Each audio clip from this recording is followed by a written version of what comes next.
Good morning, everyone, and welcome to Jason Mackey's First 10, the quick hit podcast that gets you ready for the day in, well, just about 10 minutes. That's what we try to do around here every day. I'm Post-Gazette columnist Jason Mackey. Good to be with you.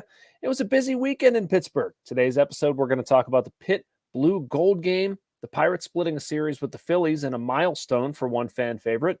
But the biggest story in Pittsburgh sports right now is the Penguins. Things didn't go so well there on Saturday night. We're going to talk about that. But first, I want to remind you that we're sponsored by the North Shore Tavern. If you don't really have to love baseball to be a North Shore Tavern fan, but the interior is wall-to-wall. Pirates, their appetizers, entrees, cocktails, and of course, steak and seafood on a sizzling lava stone. Open every day. The North Shore Tavern across from PNC Park is Pittsburgh's home for steak on a stone. All right, lead story this morning, the stuff that I think is bubbling to a head, I would argue. Tonight's game against the Predators is obviously a big one, the biggest of the year. But Saturday, I was at PPG Paints Arena as the Penguins fell 6-4 to the Boston Bruins. They did not play well.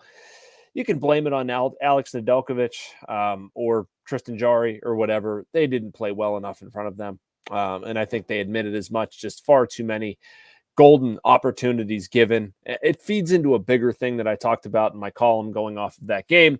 It's just live on our website at this point, but we're kidding ourselves if we think this is a team destined to make some sort of run. They might get in, but in the offseason, I really hope they take a long look at themselves in the mirror, and it was emblematic in what we saw against the Bruins. Failure to, after scoring a goal, they let one in. 2 goals in 14 seconds. Failure to cover things in the defensive end. The power play, yes, I know they scored. I'd hardly say that unit is a huge threat. Special teams, other special teams wise with the penalty kill, it's not been great. Not saying you need to blow it all up. Not saying everything is terrible, but they've been on a nice run here. 7-0-3 prior to that one, 7-1-3. Now they still might get into the playoffs, but again, I think just a sober, critical assessment of where they are and some tough decisions that need to be made.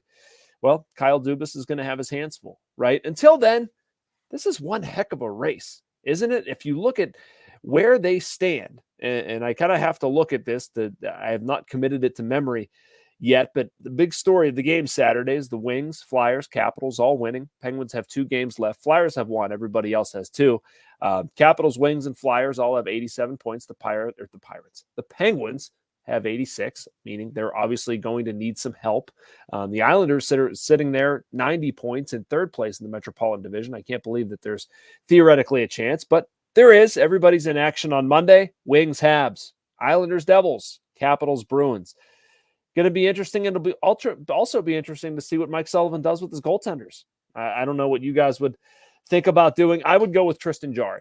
Whether to start Ned or Jarry. I think this point, you're paying the guy $5 million and change. I realize Ned got you to this point, and it's great, but I think it's 15 goals allowed over his past 5 games. If Jarry fashions himself as a starter and as a Pittsburgh Penguin, it's put up or shut up time, right? Like, you have the opportunity to prove yourself. I know he's been a little bit rusty. I'm not sure I care. At this point, I'm banking on Tristan Jarry being my franchise, and this decision could obviously blow up horribly. Sullivan could go with Ned. I think when I was thinking back to this in the Cup final, when it was Sullivan having to pick between Matt Murray and Marc-Andre Fleury, I think I might have said he went with Fleury. So, take my opinions with a grain of salt. But my reasoning is that if there's ever a time to get Jarry back in, now is it. It really wasn't, as I said earlier, the goaltender's fault. They have to be a lot better in front of him. That holds whether it's Ned, whether it's Jarry. But if you think Jarry is your guy, which, a year ago they certainly did, and I would argue before this current run, they would probably tell you that they did, you've got to go back to that guy, right? I would think. So we'll see how it plays out. There's obviously more stuff going on around Pittsburgh sports. We'll pivot now to our second topic, the Pittsburgh Pirates split a series with the Philadelphia Phillies in Philly. And, there's some individual stuff we'll talk about. Let's lead with Andrew McCutchen. You have to, right? It's finally gets home run number 300. Such a cool milestone for him. Such a cool milestone for Pirates fans. I feel bad for Kutch, man. I feel partially responsible for this. Really, I went up to him on the workout day in Miami before the season started. And, it's a story, right? He's at 299 home runs, has a chance to do it. I'm not asking explicitly about that. I was asking more about like what the club would mean to him, being in the company of somebody with it's off memory. I can't totally get it, but like 300 home runs, 2,000 hits, 200 steals, something like that. It's like an all-encompassing club. Anyway, yeah, Kutch wasn't thrilled, and I don't blame him. I'm sure if I was a player in that position, I wouldn't want to be talking about future performance or maybe individual goals, that sort of stuff. Like the focus is the team, right? But, he talks about it a little bit, and he's gracious as always. And here he sits way longer than he would like to get 300. But finally, he did. We can all move on. Impactful home run. In a pretty solid series, all in all, for the Pirates. You go into Philadelphia and you split. I think you got to feel pretty good about that. The one thing I don't feel great about, Marco Gonzales with a forearm strain. They're already thin on pitching depth. Now you have to figure that one out. The only good news is they can kind of fudge it for a little bit. They don't need a fifth starter for 9 days, something like that. I could be off numbers wise, but they can go a little bit without really needing somebody because of off days. And at that point, you're probably going to go Quinn Priester, I would imagine, if he keeps pitching well and is ready to go. Strikeout total has been high. Velocity has been very good. I was not surprised that they didn't go with Paul Skenes, pardon the double negative, but they are so in their lane with what they're doing with Paul, good, bad, or indifferent. That would be so weird to pivot off of that because Marco Gonzales has a bum forearm. And I don't even know the severity of Gonzalez's forearm thing, but not surprised they didn't go Skenes. Anyway, got to get Gonzales healthy, got to get more pitching. One thing I saw in this today specifically that I've kind of been watching with the Pirates, I don't love what Derek Shelton has done with Jack Sawinski. He's kind of made him a platoon player, a bit player. If you look up his numbers over, even dating back to last season against left-handed pitching, they're actually not terrible. And I think by taking him out of the lineup, you're doing more harm than good. I think he's the kind of guy that needs to play, needs to get in a rhythm, needs to establish himself. It's not been perfect. I'm not saying it has, but, I'd rather see him in the lineup more times than not, which, again, is going to create a problem with Brian Reynolds, Michael A. Taylor, Edward Olivares, Jack, whatever.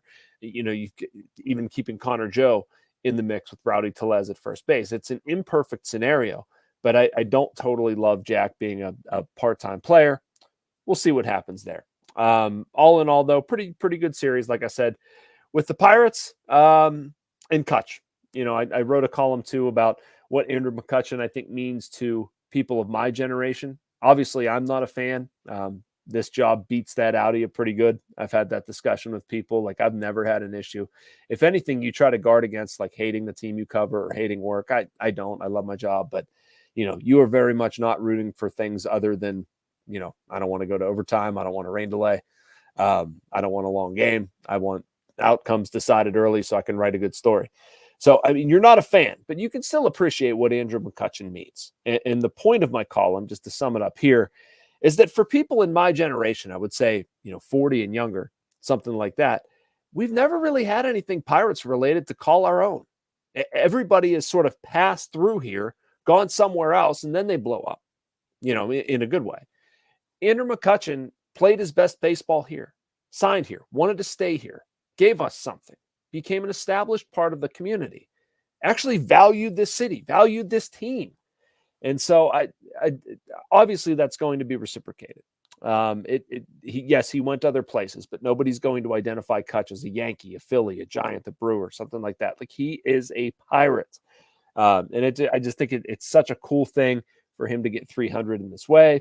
Happy for him. It's cool to see how embraced and loved he is by this generation, and just, can't say enough good things. So, all right, going to move on to the final topic, Pitt football, the Blue-Gold game at Acrisure Stadium on Saturday. I thought there was some pretty impressive stuff there. I didn't know quite what to expect, hearing what had been happening with some scrimmages in the offseason, the defense coming out on top quite a bit, but was reasonably impressed with Nate Yarnell, and Eli Holstein. Yarnell is going to be the starting quarterback. Pat Narduzzi confirmed that after the game, but Holstein's the transfer from Alabama. You don't wind up at Alabama without any ability.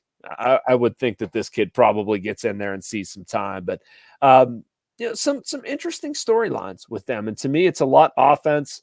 With Kade Bell, the new offensive coordinator there, I was curious to see how fast they went. They went pretty fast. As productive as I'd like to be, maybe not. Need to run the ball better.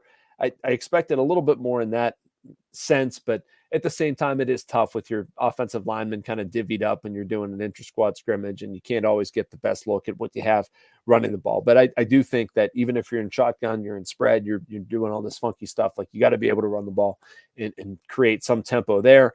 But did like the passing game. I liked what I saw from Kenny Johnson. Looked very good. Konate Mumfield as well. Maybe the biggest story, tight end Gavin Bartholomew. They're actually getting him downfield and using him in the pass game a little bit. If they can do that, man, that should be some pretty big stuff. I was talking with some people in and around this game, and I'd be hard pressed to think of a bigger spring game for Pat Narduzzi. I know he didn't want to talk about that all that much in the week leading up to it, but I think there's a lot to prove with Pitt. And that was kind of the point of something I wrote off of that when he said it was a breath of fresh air, and they've had a whole different feel around the program this spring, which is great. They need to 3-9 and the way the offense performed, like they should go in a different direction. And they did. I like what Kade Bell has done.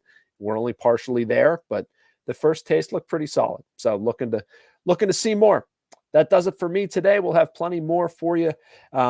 Actually going off of Penguins Predators. Going to be very hockey related in our next one of these. So make sure you like and subscribe. You can get all of these and as well as the other content that is available on our North Shore Drive Pirates Podcast Network or Post-Gazette Podcast Network, and talk to you tomorrow.